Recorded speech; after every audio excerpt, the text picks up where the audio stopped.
소율이 문답 41문. 어디에 이 도덕법이 요약 설명되었나요? 오늘은 소율이 문답 41문을 함께 보겠습니다. 먼저 41문의 문답 내용을 함께 보겠습니다. 어디에 이 도덕법이 요약 설명되었나요? 도덕법은 10계명 안에 요약 설명되었습니다. 도덕의 법칙은 하나님께서 우리에게 요구하시는 삶의 표준으로 우리는 그것을 기억하며 하나님을 섬겨야 합니다. 이 도덕의 법칙이 간략하게 잘 정리되어 있는 것이 10계명입니다.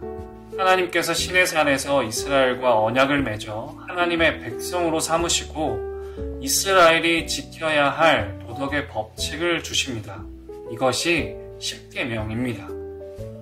이 도덕법은 모든 사람에게 하나님이 어떤 분이신지를 알려줌과 동시에 그분의 피조물이라면 당연히 하나님의 거룩함에 어울리도록 지켜 행하여야 할 의무를 알려줍니다. 종교개혁자 칼빈은 율법의 역할에 대해서 세 가지로 설명합니다. 첫 번째, 죄를 깨닫고 억제하게 한다. 율법을 통해서 우리가 죄인인 것을 깨닫고 또 우리에게 있는 도덕법으로 인해 죄를 억제하고 사회를 유지하게 합니다. 율법의 두 번째 역할은 스스로 자신을 어찌할 수 없음을 깨닫고 그리스도에게 눈을 돌리도록 안내하는 것입니다. 율법은 우리가 하나님의 거룩함에 얼마나 어울리지 않는 상태인가를 깨닫고 그 의무들을 지키는 데는 또 얼마나 무능한지를 보게 하며 자신의 마음과 생활과 언행의 모든 더러운 죄악을 분명하게 보게 하는 역할을 합니다. 그래서 우리로 겸손하게 하고 스스로의 힘으로는 결코 대안이 없음을 깨닫게 해서 그리스도와 그의 완전한 순종의 필요성을 더욱더 명확히 깨닫게 합니다. 율법의 세 번째 역할은 하나님의 백성이 지켜야 할 삶의 규범으로서의 역할입니다.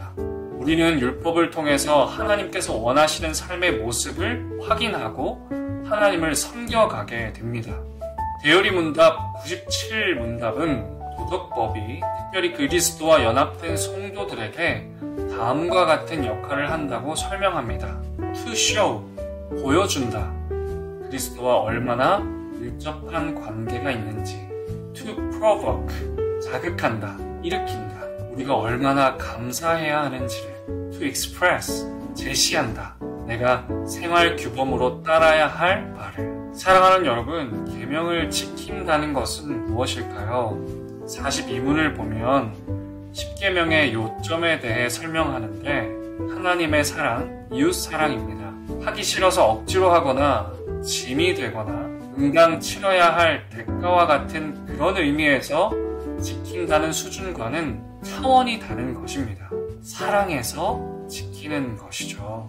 시편의 한 저자는 이렇게 고백합니다. 나의 사랑하는 바 주의 계명을 스스로 즐거워하며 또 나의 사랑하는 바 주의 계명에 내 손을 들고 주의 율례를 묵상하리이다. 오늘 하루도 하나님께서 우리에게 원하시는 그 뜻을 깨달아 거룩한 삶을 쫓아 살아가며 온전한 모습으로 하나님을 섬기는 여러분 되시길 간절히 축원합니다.